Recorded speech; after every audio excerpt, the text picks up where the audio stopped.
এখন আমি আপনাদেরকে একটা পাতিল দেখাবো। পাতিলটা দেখছেন কেমন ময়লা হয়ে গেছে, কাজ করতে করতে কালো হয়ে গেছে। তো এই পাতিলটাকে যদি পরিষ্কার করতে যাই তাহলে আমাকে যেটা করতে হবে সেটা হলো এটাকে আমি দুইটা জিনিস দিয়ে পরিষ্কার করব। ঘরে পাওয়া যায়, ঘরে থাকে এমন দুইটা জিনিস, যেমন জিনিস দুইটা হলো, একটা হলো লোহার যে মাজনি সেটা, আর একটা হলো শীর্ষ কাগজ। শীর্ষ কাগজ দিয়ে ঘষাঘষি করতে হবে। প্রথমে প্রথমে শীর্ষ কাগজ দিয়ে ঘষাঘষি করতে হবে। ঘষাঘষি করতে করতে আপনারা দেখবেন অনেকটাই মানে শীর্ষ কাগজের ঘর্ষণের ফলে কালিগুলো উঠে যাচ্ছে।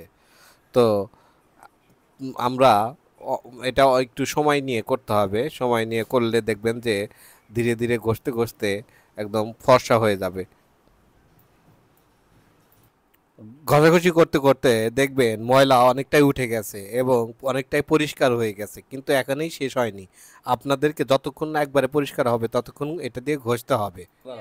এক পর্যায়ে গিয়ে আপনারা দেখবেন যে অনেকটাই পরিষ্কার হয়েছে, তখন লোহার যে মাজনিটা ছিল ওইটা দিয়ে মাজতে থাকবেন।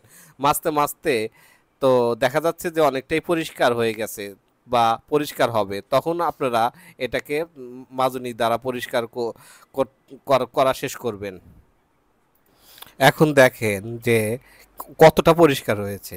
একদম যেটা একদম ক্লিন নিট অ্যান্ড ক্লিন হয়েছে। এটা আমাদের এই দুইটা জিনিস দিয়ে, ঘরের যে দুইটা জিনিস সেটা হলো শীষ কাগজ এবং লোহার মাজনি, তো অনেকটাই পরিষ্কার হয়েছে। তো আপনারা ঘরের যেগুলো ময়লা থাকবে হাঁড়ি পাতিল এভাবে পরিষ্কার করে নিতে পারবেন।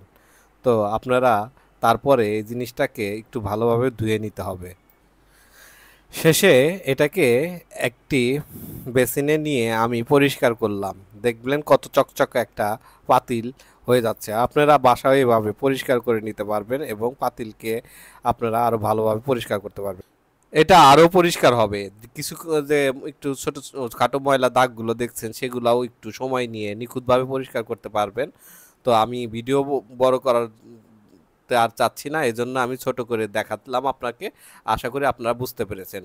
সবাইকে সবাইকে ধন্যবাদ। আসসালামু আলাইকুম।